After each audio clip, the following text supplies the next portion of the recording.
एक समय की बात है, एक रामपुर नाम का एक छोटा सा गांव था। वहाँ सरिता अपने पति सुरेश और सास सरला के साथ रहती थी। वे बहुत ही गरीब थे। सुरेश जैसे तैसे सब्जी बेचकर अपना गुजारा करता था और अपने परिवार का पेट पालता था।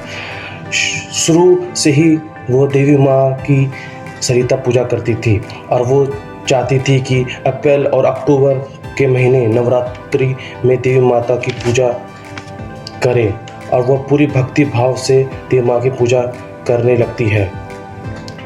माँ जी, कल से मैं माँ देवी के नवरात्रि आने वाले हैं। मैं भी देवी माँ की पूजा करना चाहती हूँ, अपने घर में ही करना चाहती हूँ, जिससे कि माँ देवी के आशीर्वाद से हमारे घर की सारी समस्या दूर हो जाएगी। बहू, तुम ठीक कह रही हो। तुमको पता ही है सुरेश बेटा कहाँ पर गया हुआ है और वो आजकल सही नहीं चल रहा उसका काम, और जो कुछ भी कमाता है उससे बस घर ही चल पाता है, खाने का गुजारा ही हो पाता है।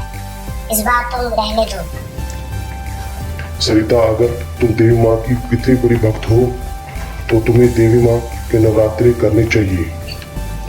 पर ये कैसे होगा? हमारे पास इतने पैसे नहीं हैं जो तुम कमाते हो, बस उससे जैसे तैसे ही गुजारा चल पाता है। माँ, तुम ठीक कह रही हो, पर मैं बहुत सारी सब्जी बेचूंगा जिससे कि हम देवी माँ के नवरात्रों कर सकेंगे। सुरेश रोज की तरह सब्जी बेचने चला जाता है, पर उसकी एक भी सब्जी नहीं ठीक से बिक पाती। सरिता देवी माँ की स्थापना अपने घर में कर देती है। वो बड़ी उल्लास से देवी माँ की पूजा अर्चना और उनका उपासना करने लगती है। सुरेश सब्जी लेकर घर आ जाता है। बेटा सुरेश, क्या हुआ? तुम बहुत ही परेशान लग रहे हो। माँ, आज मेरी एक भी सब्जी नहीं बिकी। आप ये बात सरिता को मत बताना, नहीं तो सरिता बहुत परेशान होगी। बेटा, तुम ठीक कह रहे हो। वैसे भी बहू का आज उपवास है और यह बात सुनकर वो परेशान हो जाएगी। आज आप जल्दी आ गए, लगता है आज सारी सब्जी जल्दी ही बिक गई। हाँ, तुम ठीक कह रही हो, आज सारी सब्जी जल्दी बिक गई। सुरेश रोज की तरह फिर से सब्जी बेचने चला जाता है। आज भी उसकी सब्जी नहीं बिकती और धीरे धीरे उसकी सब्जी खराब होने लगती है और नई सब्जी खरीदने के लिए उसके पास पैसे भी नहीं होते। अब मैं क्या करूं?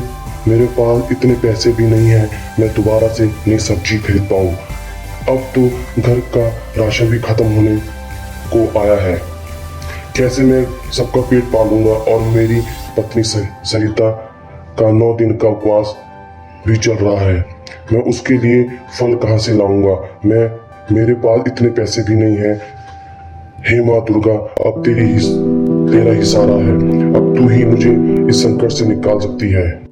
वह दुखी मन से घर आ जाता है और सारी बातें अपनी माँ को बताता है, पर ये सारी बातें वहाँ खड़ी सरिता सुन लेती है।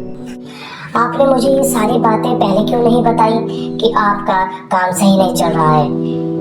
मैं तुम्हें परेशान नहीं करना चाहता था, क्योंकि दिन भर तुम्हारा उपवास रहता है और तुम थक भी जाते हो। आप चिंता मत कीजिए, हमारे घर में माँ दुर्गा स्थापित है। वो हमें इस संकट से और इस घड़ी से निकालेगी। माँ हमें हमेशा अपने बच्चों के साथ देती है। वो हमारे संकट में उनकी रक्षा करेगी। वे सब मिलकर माँ देवी की पूजा करते हैं और माँ से कहते हैं कि हे माँ, अब तू ही इस संकट से हमें निकालोगी। वे 9 दिन तक देवी माँ की पूजा करती है और उनकी सेवा करती है। बेटा सुरेश, कल बहू के नवरात्रों के उपवास का आखिरी दिन है और घर में अनाज का एक भी दाना नहीं है और न ही हमारे पास कुछ पैसे हैं। माँ, तुम ठीक कह रही हो। आप लोग चिंता मत करो, देवी माँ जरूर हमारी परीक्षा ले रही है। वो जरूर कुछ ना कुछ करेगी। अगले दिन सुबह सरिता के नवरात्रों का आखिरी दिन था और घर अनाज का एक भी दाना नहीं था। हे देवी माँ, आज तेरी नवरात्रों का आखिरी दिन है। मैं तुम्हें क्या भोग लगाऊंगी? मेरे घर में अनाज का एक भी दाना नहीं है। मैं तेरे कैसे कंचक करूंगी? अब तू ही कुछ कर। तभी उनके घर एक बूढ़ी औरत आती है। कुछ खाने को मिलेगा? मैं बहुत ही भूखी हूँ। आज तो देवी माँ के नवरात्रों का आखिरी दिन है। माँ तेरी हर समस्या दूर करेगी। सरिता आवाज सुनकर बाहर आती है। हे माँ जी, मेरे घर में तो अनाज का एक भी दाना नहीं है। मैं आपको खाने के लिए कुछ भी नहीं दे सकती। कोई बात नहीं, माँ तुम्हारी हर समस्या को दूर करेगी। वो बूढ़ी औरत जाने लगती है। तभी वो अंदर जाती है और बाहर आके कहती है, माँ जी सुनिए, रुकिए। मेरे पास खाने के लिए कुछ तो नहीं है, पर आप ये गुड़ और पानी ले सकती हैं, क्योंकि मेरे नवरात्रों के उपवास का आज आखिरी दिन है और मैं अपने घर से किसी को भी भूखा भेज नहीं सकती। तुम ही ऐसी औरत हो जिसने मुझे अपने घर से खाना ना होने के बाद भी कुछ खाने को दिया, वरना गांव के लोग के पास खाना होते हुए भी मेरे जैसी बूढ़ी औरत को उन्होंने घर से भगा दिया। तुम तो सच में देवी माँ की परम भक्त हो। माँ तुम्हारे घर मुराद पूरी करे, तुम्हारे घर में हर सुख समृद्धि अनाज का भंडार बना रहे और हमेशा तुम खुश रहो। और वो बूढ़ी औरत वहाँ से चली जाती है। सरिता जैसे ही अंदर जाती है तो वहाँ देखती है कि उसका घर अनाज से भरा हुआ होता है। वह देखती है, देवी माँ के पास जाकर हाथ जोड़ती है, उनको धन्यवाद करती है। हे माँ, तूने मेरी समस्या हल कर दी।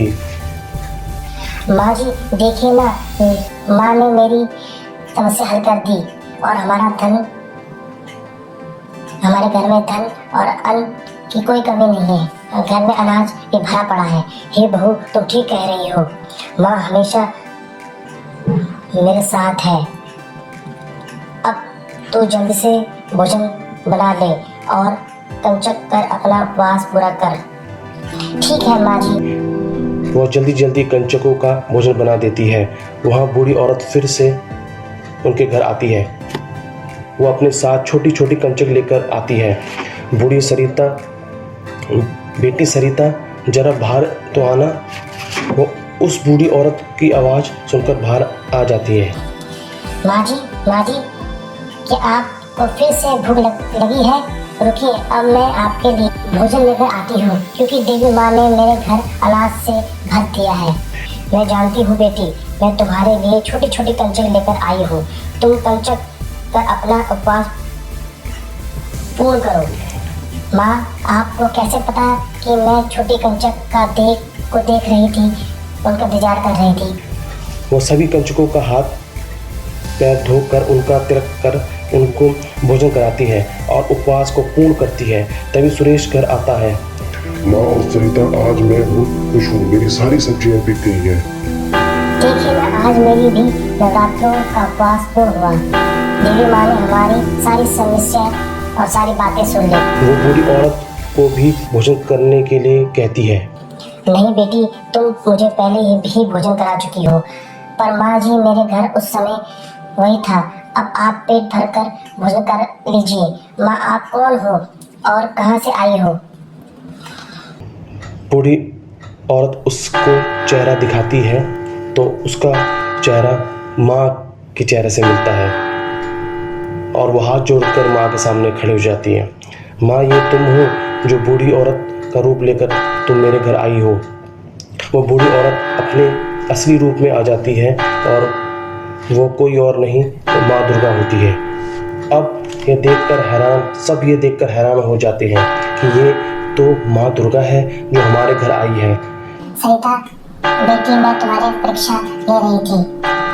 तुम्हारे घर समस्या होने के बाद भी तुम अपना नवरात्रों का उपवास पूर्ण कर रही थी और तुम्हारे अनाज न होने के बाद भी तुमने बूढ़ी औरत को अपने घर मुझसे भूखा नहीं जाने दिया। मैं तुम्हारे से बहुत प्रसन्न हूँ। मैं तुम्हें आशीर्वाद देती हूँ कि तुम्हारा घर में हमेशा अनाज धन से भरा रहे और तुम्हारे घर में कभी धन समृद्धि की कमी ना हो और किसी भी चीज की कमी ना हो। और देवी माँ उसके बाद अंतर्ध्यान हो जाती है।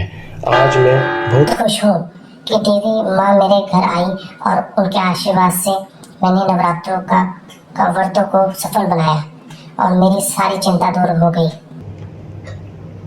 इस तरह देवी माँ ने आकर उनके घर की सारी समस्याएं दूर कर दी।